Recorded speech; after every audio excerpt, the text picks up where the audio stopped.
जय भगवान विष्णु की जय। माँ लक्ष्मी की कृपा सदैव आप पर बनी रहे, आपका घर धन्य धान्य से भरा रहे। आइए जानते हैं कार्तिक मास व्रत कथा महत्म तीसरा अध्याय के बारे में। कार्तिक मास के तीसरे अध्याय में सत्यभामा पूछती है कि कार्तिक मास ही सब मासों में श्रेष्ठ क्यों है, सब मासों में कार्तिक मास ही आपको अधिक प्रिय क्यों है।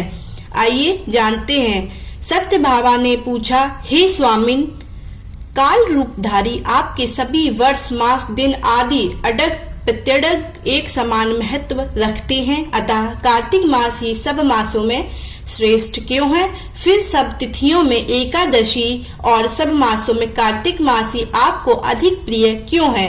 हे देवेश, इसका कारण कहिए।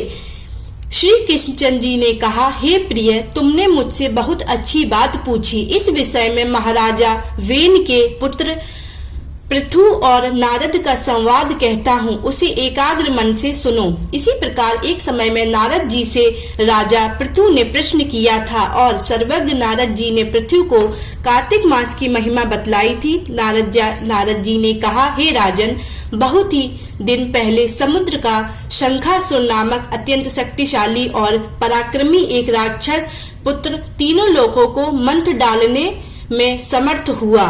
उस शंखासुर ने स्वर्ग लोक में रहने वाले देवताओं को जीत कर और इंद्रादि दशों लोकपालों के अधिकारों को छीन लिया। उससे डरकर समस्त देवगण सुमेरु पर्वत की कंदराओं में अपनी स्त्री तथा कुटुंब के साथ उसका अवरोध करते हुए बहुत दिनों तक छिपे रहे।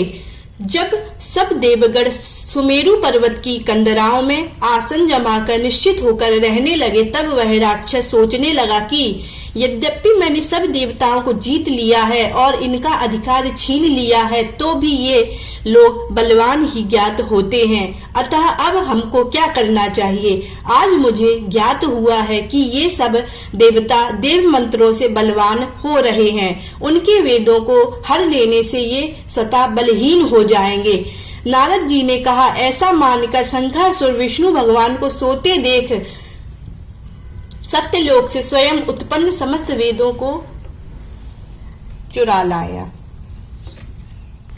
जिस समय वह वेदों को चुरा रहा था, उसी समय बीजों के साथ यज्ञ मंत्र उसके डर से जल में छिप गए। शंखासुर भी वेद मंत्रों और बीज मंत्रों को खोजता हुआ समुद्र के भीतर घूमने लगा, किंतु वह राक्षस उन वेद मंत्रों को एक साथ पर कहीं भी नहीं पा सका। इसी समय ब्रह्मा जी सभी देवताओं के साथ पूजन सामग्री और उपहार लेकर बैकुंठ लोक में विष्णु भगवान की शरण में पहुँचे। श्री विष्णु भगवान को प्रगाढ़ निद्रा से जगाने के लिए गाने बजाते तथा धूप गंधादिकों से बारंबार उनका पूजन करने लगे। उन लोगों की इस आराधना से प्रसन्न होकर विष्णु भगवान जाग उठे। उस समय देवताओं ने हजारों सूर्य के तेज सदृश देदीप्यमान विष्णु भगवान को देखा। तत्पश्चात देवताओं ने विविध सामग्री द्वारा षोडशोपचार से भगवान का पूजन करके पृथ्वी पर दंडवत किया।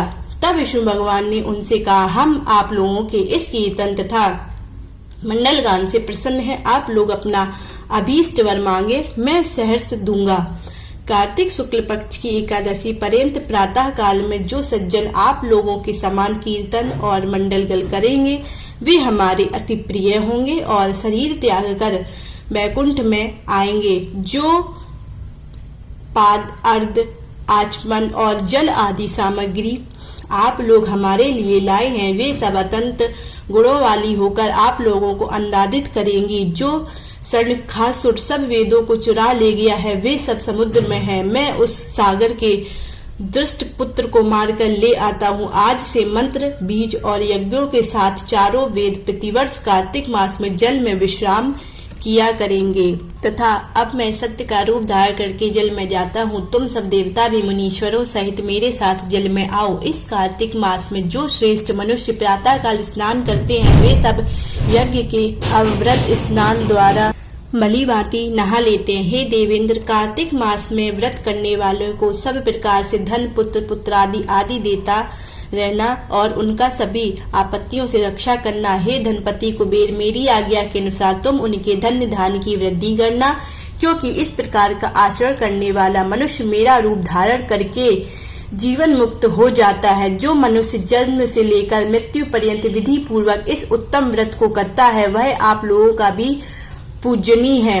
हे देवताओं, यह दोनों व्रत नियम पूर्वक करने से मनुष्य मेरा सान्निध्य प्राप्त कर लेते हैं। इन व्रतों को करने से जो फल मिलता है वह अन्य किसी व्रत से नहीं मिलता।